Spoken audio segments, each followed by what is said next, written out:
சற்றுமுன் வெளியான தகவல், வங்கி கணக்கில் வந்து விழும் ரூபாய் 1000. அது என்னன்னு சொல்ல பார்க்க போகிறோம். நீங்கள் நம்ம சேனலும் சப்ஸ்கிரைப் பண்ணாமல் இருந்தால் மறக்காமல் லைக் பண்ணிக்கோங்க, சப்ஸ்கிரைப் பண்ணிக்கோங்க. வாங்க வீடியோக்குள்ளே போகலாம். ஏற்கனவே உரிமைத்தொகை ரூபாய் 1000 வழங்கப்பட்டு வருபவர்களோடு கூடுதலாக 1.48 லட்சம் பேருக்கு மகளிர் உரிமைத்தொகை அவர்களின் வங்கி கணக்குகளில் வரவு வைக்கப்பட உள்ளது. பெண்களுக்கு மாதந்தோறும் ரூபாய் 1000 உரிமைத்தொகை வழங்கப்படும் என்று திமுக கடந்த 2021 சட்டமன்ற தேர்தலின் போது வாக்குறுதி அளித்திருந்தது. இதனையடுத்து திமுக வெற்றி பெற்று முதலமைச்சராக மு.க. ஸ்டாலின் பதவியேற்ற நிலையில் கடந்த ஆண்டு அண்ணா பிறந்தநாளான செப்டம்பர் 15ஆம் தேதி இந்த உரிமைத்தொகை குடும்ப தலைவிகளின் வங்கி கணக்கில் நேரடியாக செலுத்தப்பட்டது.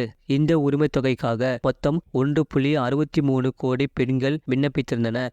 இதில் 1,06,50,000 குடும்ப தலைவிகளின் வங்கி கணக்கில் மட்டுமே உரிமைத்தொகை செலுத்தப்பட்டது. மற்ற விண்ணப்பங்கள் நிராகரிக்கப்பட்டன. உரிமைத்தொகை பெற தகுதி இருந்தும் தங்களது விண்ணப்பங்கள் நிராகரிக்கப்பட்டதாக பலரும் விமர்சனங்களை எழுப்பினர். இதனையடுத்து 2ஆம் கட்டமாக மீண்டும் மேல்முறையீடு செய்த விண்ணப்பங்களும் பரிசீலிக்கப்பட்டு 2023 நவம்பர் மாதம் முதல் கூடுதலாக 7.35 லட்சம் மகளிருக்கு உரிமைத்தொகை வழங்கப்பட்டது. தற்போது 1,13,84,300 மகளிருக்கு உரிமைத்தொகை வழங்கப்பட்டு வருகிறது.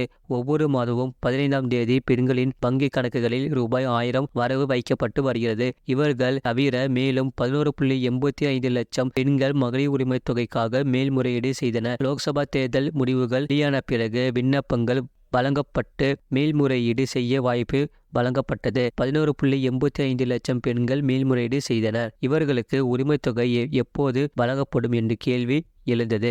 மேல்முறையீடு செய்தவர்களில் தகுதியானவர்களுக்கான 1.48 லட்சம் பேர் தேர்ந்தெடுக்கப்பட்டு உள்ளதாக அரசு தெரிவித்துள்ளது. இவர்களின் வங்கி கணக்கில் ஜூலை 15ஆம் தேதி முதல் அதாவது 1000 ரூபாய் உரிமைத்தொகை செலுத்தப்படும் என அறிவிக்கப்பட்டுள்ளது. கலைஞர் மகளிர் உரிமைத்தொகை திட்டத்திற்கென 2023 முதல் 2024ஆம் நிதியாண்டில் 8123.83 கோடி ரூபாய் ஒதுக்கீடு செய்யப்பட்டது. 2024 முதல் 2025ஆம் நிதியாண்டிற்கென 13,722.47 கோடி நிதி ஒதுக்கீடு செய்யப்பட்டுள்ளது. இந்த திட்டத்தின் மூலம் சுமார் 1,16,00,000 பெண்கள் மாதந்தோறும் பயனடைகிறார்கள். இதுபோன்ற செய்திகளை உடனுக்குடன் அறிந்து கொள்ள மறக்காம சேனலை சப்ஸ்கிரைப் செய்யுங்கள். மற்றவர்களுக்கு தெரியப்படுத்த ஷேர் செய்யுங்கள்.